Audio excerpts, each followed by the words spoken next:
Hi. Right now we're going to take a few minutes to review the direct format because that's what we're going to do in the second assignment.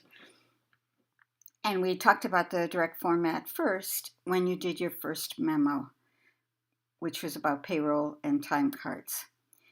And then we're going to talk about revisions. So here we go, the review. As you know, the direct layout is used primarily for good news, for answers to questions, standard announcements, requests for information, service, or products, and standard requests. And it's also used for apologies. When you apologize in the business setting, you don't just say, "I'm sorry, oh my God, I'm so stupid, please forgive me." You say, "Thank you for your message, and we have corrected the problem." So it is a direct message. What the reader wants to hear is, "We've corrected the problem for you. It's all better now," which is essentially a good news message. So the direct layout format begins with the request or the action. You follow that with the explanation, and if the explanation needs more information, an explanation of the explanation, you use indented vertical lists or bulleted lists, and you end with the contact information and the due date. Okay? And the other thing that we've been asking you to do is to put the request and the due date in the subject line whenever you write a memo or an email. Because people don't always read what you write, people often skim what you say, and people seldom remember what you say. But if all they have to look at is the subject line to figure out what the message is about, they're more apt to read your message. So when you have to write a direct message, the approach is to figure out what it is that you want your audience to do or to think, and who needs to be included in that audience. When do you want them to do it, and why is it important to them? Okay. So I'd like you to go now to page 184 of your textbook.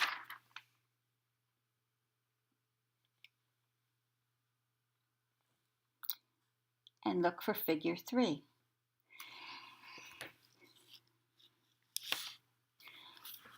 Here is a revised email request. It's revised from the example on the previous page, which was a little wordy and a little meandering. Okay, so let's think of this revised email request and decide if it fits the organization for a direct message. Here we go. The subject line is permission request to enroll in BC 1063. And as the book suggests, it's a clear, specific subject line. Dear Professor Cervantes, I would like permission to enroll in your Business Communication 1063 course in the fall. As a rising junior, I've been accepted as an internal transfer student from the College of Science. Will you please tell me if enrollment is possible, and if so, what steps I should take to join the class? This is a pretty direct message, and I would almost have no problem with it, but I think that we can revise it to make it better. So let's take a few minutes, think about it, and then write it again. Please tell me what steps I should take to enroll in your business communication course in the fall. That is the request. The registrar's office explained that as an internal transfer student in the College of Science, I should contact the professor to enroll in this course. The explanation: your reputation as a knowledgeable and engaging professor of business communications makes your 1063 course my first choice. So that I may meet the registration deadline, please respond to this email or call me directly at my phone number by noon next Monday. This not only ends with what needs to be done and when, it includes a sentence that is flattering and likely to get a positive response. You're telling the professor that he is well known to be knowledgeable and engaging. And that's nice to hear. And it's probably true. And um, you've taken him into account. You've written in terms of him, and it's probably effective. It makes for a slightly longer message, but uh, it'll probably be more effective than the one that doesn't mention just how wonderful he is or why you would want him for an instructor as opposed to someone else. Now I'd like you to go to page 215. Once again, we're going to talk about some revisions. And on 215, you'll see a direct plan to present an idea. And it's to Jason Myers from Grace Lee. And the subject line is adding hot food choices to the menu. Jason, I have an idea to add hot food items to the buffet. The restaurant has done tremendously well as a salad bar and deli since its grand opening in 2005, but guest count and revenue have been declining in the past year. If we redesigned the menu to include hot food, Jason's can benefit in the following ways: increase revenue and profit. Hot foods are priced higher than cold foods. Distinguish the cafe from competitors. Few other delis in the area offer hot foods. Keep pace with market trends. People want more variety in their food choices. By adding hot foods, Jason's can return to last year's revenue level. I look forward to hearing your reaction when we meet on Thursday. At that time, I can provide you with more of my research. As the book suggests, it is a clear and specific subject line, and it does put the main idea up front. And a brief rationale is included, and it's justified with a bulleted list, which, by the way, is pretty good because it uses parallel construction. As you can see, each bullet starts with a verb: increase, distinguish, and keep. And each one of those items is followed by a colon and more explanation. And in the conclusion, Grace restates her main point, mentions specific follow-up action, and offers to provide more information. This is pretty good. And the revision that I came up with is only slightly different.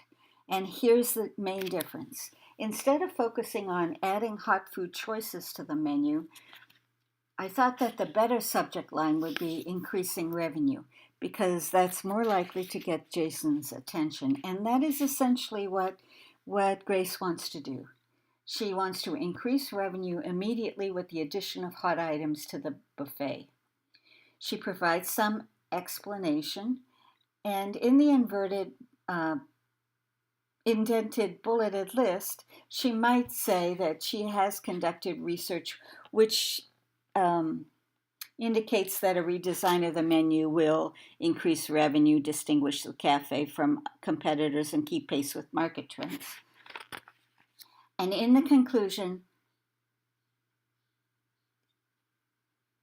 I'd like to ask you to consider doing the same thing that was done in the last version, and that is to add something in to the memo about the author, about the recipient, that would make the recipient more likely to consider the suggestion. And here it is. You always encourage your team to generate ideas. By adding hot foods, Jason's can return to last year's revenue level. If you want to talk about this further, just call me at my extension. Otherwise, I can provide you with more information about our research at our meeting. I look forward to hearing your thoughts when we meet on Thursday. So when you think about what is the action or request you want in the first paragraph, make it one that is more winning. Think about how you can get what you want or what your real goal is. Grace really doesn't want to add hot foods to the menu. She wants to increase foot traffic and revenue. And she thinks that by adding hot foods, she can do that. Okay. So here we go on there's an approach to writing that I'd like you to do a little research on if you haven't already had experience with it, and it's the Pomodoro method. And you may know that the word Pomodoro means tomato in Italian. And the Pomodoro method is based on the kitchen timer that looks like a tomato.